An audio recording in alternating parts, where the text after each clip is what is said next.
Hello guys, எல்லாம் எப்படி இருக்கீங்க? நல்லா இருக்கீங்க நம்புகிறேன். இங்கே பாருங்க, இன்னைக்கு பனை மரத்தை நொங்கு வெட்ட போகிறோம். அப்படியே பார்த்தீங்கன்னா நொங்கு வெட்ட மட்டும் கிடையாது, ஒரு ஸ்டண்டு பண்ண போகிறோம். இந்த சம்பவம் பண்ணுறோம். உயிரோடு இருக்கோமா இல்லை சாவுறோமா தெரில, அப்புறம் பார்த்துக்கலாம்.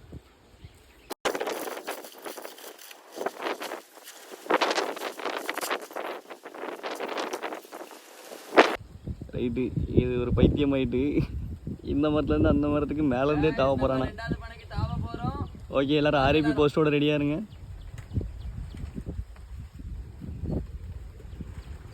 இல்லை உண்மையிலே போகிறாமலே தாவிட்டு இருக்காப்ல.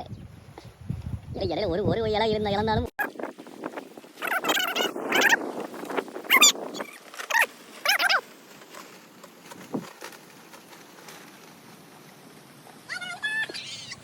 சக்ஸஸ். ஓகே, நல்லா நடந்துட்டு இருக்கு.